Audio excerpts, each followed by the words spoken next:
membebani APBN. Janganlah membangun narasi pensiun membebani APBN. Pensiun itu kan gini, kalian juga punya pensiun ya? Besti-besti kan punya kan? Lagi pensiun. Nah, kelihatan wajah Rita Lipna. Jadi pensiun ini kan orang pensiun. Dia PNS TNI Polri bukan kemudian dapat giveaway pensiun sama tabungan hari tua ditambahin. Enggak, ini enggak ada, bukan giveaway. Dari gajinya dia bukan ditambahin pensiun dan tabungan hari tua. Bukan gini, balikin di Kementerian Keuangan. Nah, ini gaji dipotong 3, sekian persen, 3,25%, tabungan hari tua 4,75% adalah untuk jaminan pensiun. Total 8% dia dipotong setiap bulan dari gajinya.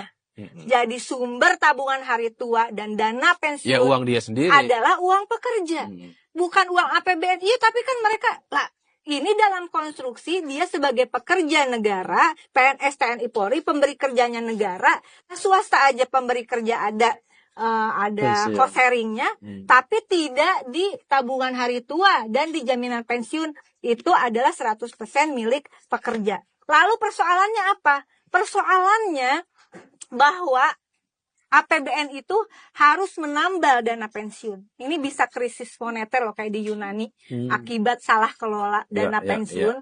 2020 harus ditambal 125,5 triliun. 2021 128,3 triliun. 2022 130. 2024 harus ditambal dari APBN 164 triliun.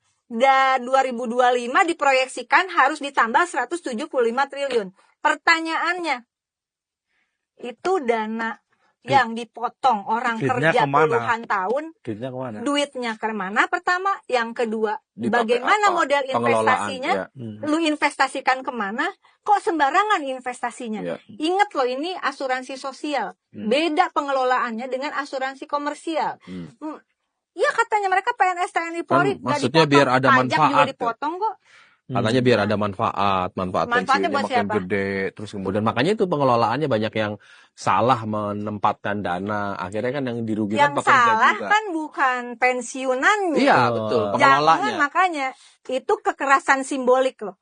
Lewat bahasa. Ketika saudara-saudaraku yang terhormat di Kementerian Keuangan mengatakan pensiun membebani APBN, sama dengan mengatakan PNS TNI Polri dan siapapun yang dipotong upahnya, kita semua dipotong upahnya, membebani negara.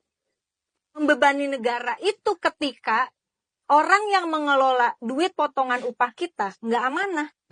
Dia sembarangan. Jadi korupsi di Jiwasraya 16 sekian triliun, jadi korupsi di Asabri 22 triliun, jadi investasi fiktif di Taspen 1 triliun.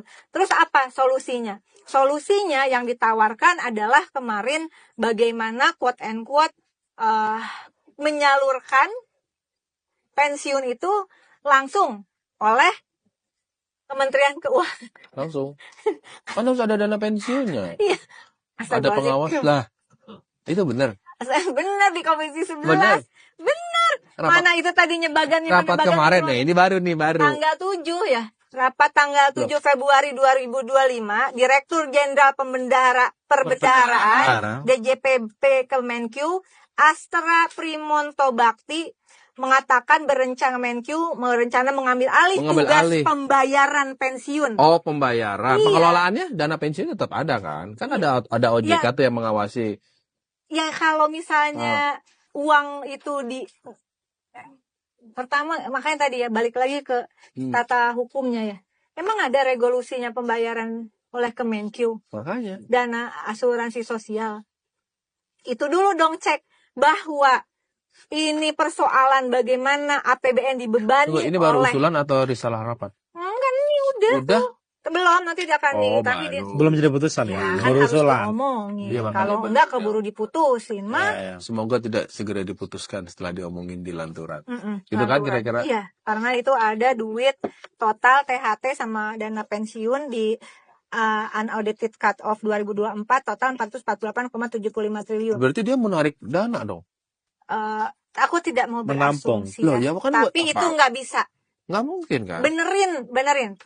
Cara kerjanya dibenerin, perkuat pengelolaan investasi, tata kelola dan manajemen resiko yang benar, pengawasan agar investasi stabil dan selama ini kan begitu. Emang selama ini emang betapa kasihannya ya. Seringkali dana-dana pensiun itu dianggap uang yang tersedia, uang dana murah. Padahal itu kan uang tabungannya orang. Potongan upah.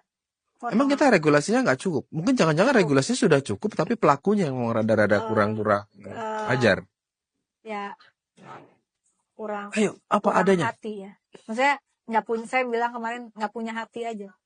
Nggak punya hati. Lu mikir nggak sih itu orang-orang udah tuanya, terus kalau terjadi fraud segala macam.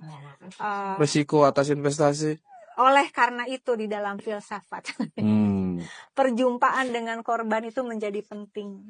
Biar merasakan, biar membangun empati ya. Jadi kita melihat air mata langsung, mendengarkan suaranya langsung. Ini kalau bagian gak enak-enak larinya ke sini.